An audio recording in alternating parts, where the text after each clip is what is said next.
कि राम नाम सत्य है, तो फिर किसी भी शुभ कार्य में क्यों नहीं बोला जाता? बड़ा अच्छा सवाल पूछा बेटे आपने। ऐसी एक शब्द है राम नाम सत्य है, वो रूढ़ हो गया कि जब आप उसको किसी मुर्दे को लेकर के चलोगे तो बोलोगे राम नाम सत्य है। वो कहते हैं कि अगर वाकई राम नाम सत्य है तो आप किसी के जन्मदिन पे बोल के देखो ना, किसी की शादी के मौके पर बोलकर देखो कि लोग आपका सिर रंग देंगे जूते मार मार के। तो राम नाम सत्य है वो एक मुर्दे के साथ जाने के लिए टाइप्ड हो गया। इससे ज्यादा उसकी कोई और सच्चाई है नहीं, कोई सत्यता है नहीं।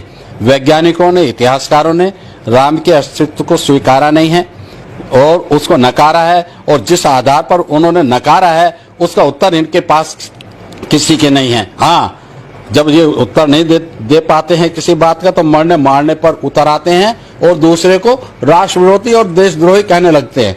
तो ये इनका असली मकसद है। राम एक सच्चाई हो नहीं सकता। राम तो हमारे अस्तित्व का दुश्मन था। शंभुक ऋषि की जो कथा वाल्मीकि रामायण में आई है, सुंदरकांड में, कोई भी उसको पढ़ सकता है। उसमें वो शंभुक का कसूर क्या था? शंभुक का कसूर ये था कि वो अपने समाज को संगठित कर रहा था।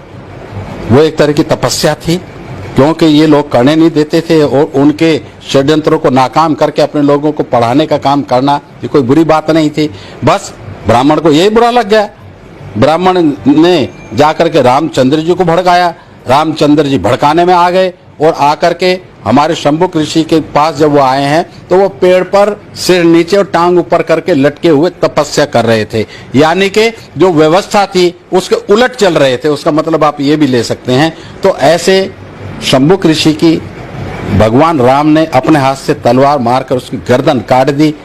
और गर्दन काट दी, इतना ही नहीं हुआ, देवता इतने प्रसन्न हुए, आकाश में से पुष्प वर्षा की उन्होंने।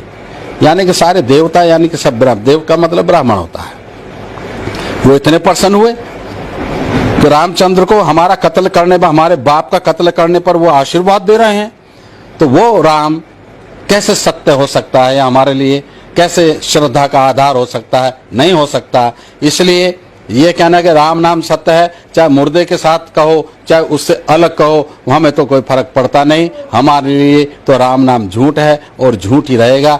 सदियों से हम देखते आए हैं राम का, जब कहते हैं ना राम राज आएगा, ये राम राज आएगा ना, हर चौक पर हमें पीटा जा रहा है। कहीं गौ के बहाने से, कहीं डायन बता दिया हमारी महिला को, उसको जला दिया, मार दिया। कहीं हमारे आदमी को मारना है तो उसे चोर बता दिया। किसी ने झूठ बोला, इसने चोरी कर ली, उसको सचमुच में मार दिया। ये सब षड्यंत्र हमारा अस्तित्व समाप्त करने के लिए चल रहे हैं, पर ये इसमें सफल होंगे नहीं। हर जुल्म का अंत होता है, हर जुल्म की एक संध्या होती है, हर जुल्म का अवसान होता है। इसका भी अवसान होगा और बहुत अच्छे तरीके से होगा। देखते रहो बच्चों, आने वाले समय में इनकी सारी कलई खुलने वाली है। तो राम नाम सत्य नहीं होता।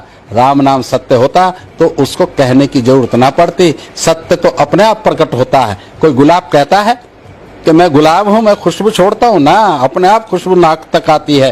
कोई गोबर कहता है कि मैं गोबर हूं, मैं खराब हूं, मुझमें से बदबू आती है, उसकी बदबू अपने आप हमारे नाक तक आती है और हम कह देते हैं ये घृणित चीज है। इसलिए राम में अगर कोई जान होती तो आज भी राम के विरोधी दुनिया में ना होते। ये बात इनको समझनी